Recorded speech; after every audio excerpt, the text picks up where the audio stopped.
Hello. Today I'd like to talk about team development. Specifically, I want to talk about the idea of developing an A team and why you should care, why it's actually important. And I'd like to start by telling you a story. Many years ago, when I first moved into the world of consulting, I was leading a strategy session with a client, and we were working through the strategy for the business, and the CEO suddenly stood up and he said, "You know something, I think we have a poor business model, but we have a world-class team." Now, these were all ex-military men, and they really were world-class people. And he said, "Do you know what I think we should do?" He said, "I think we should get out of this business that we're in and go and find a real horse to ride, a really good business model, and this team will just make it happen." And I, of course, was young and foolish, and I said to him, "Don't be ridiculous. Sit down. What are you talking about? We're here to develop a strategy for this business." It took me a long time, maybe 20 years, for the penny to finally drop that he was actually right, that what mattered was the team. Now, let me ask you a question. Which would you rather have? Now, you all know this, you've heard this many times before, but it's worth asking yourself the question. Which would you rather have, an A team and a B level strategy, or a B team and an A level strategy? Well, the answer, of course, is the A team, because even an A team will make even a B level strategy work, or they go and write a new A strategy, whereas the B team would probably struggle to make any strategy work. So when I talk about an A team, I'm not talking about some group of superstars that you magically whisk in and drop into your business and transform it.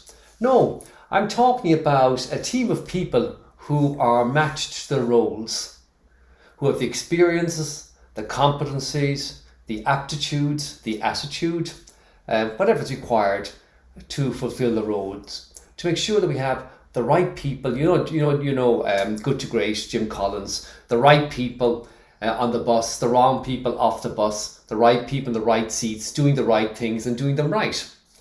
So I want you to think of it this way. Think about the person that you hired, and they just slipped in perfectly. They matched the job, their natural talents and abilities allowed them to do the job successfully. They fitted in with the team, they were easy to work with. You know that person, they're a pleasure. They don't need managing. You just give them the wherewithal and away they go. You resource them, you inspire them, and off they go, and they just go and deliver. You put wind in their sails if you wish, that's your job. But think about the alternative. Think about the person you hired who was a terrible match. And you spent your life managing them. You spend your time steering their ship, not your ship, their ship. And in many ways, you spend your time doing their job. So if you have a bad team, you'll experience politics, gossip, backbiting, and so on. You know what I'm talking about. Everything except the things that actually matter to take your organization forward. But if you've got a good team, what do you typically experience? You see the exact opposite. Everybody's got their head down.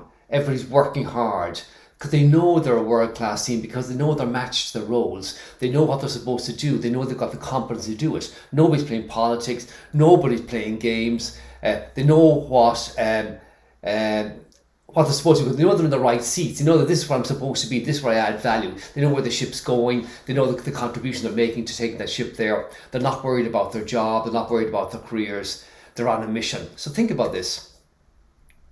You need to constantly move towards the goal of building and supporting an A team, even though it may not appear overnight. I think, in my opinion, you move the people, you move the dial. I really believe that, and I believe the single most important thing for a leader is to actually build an A team.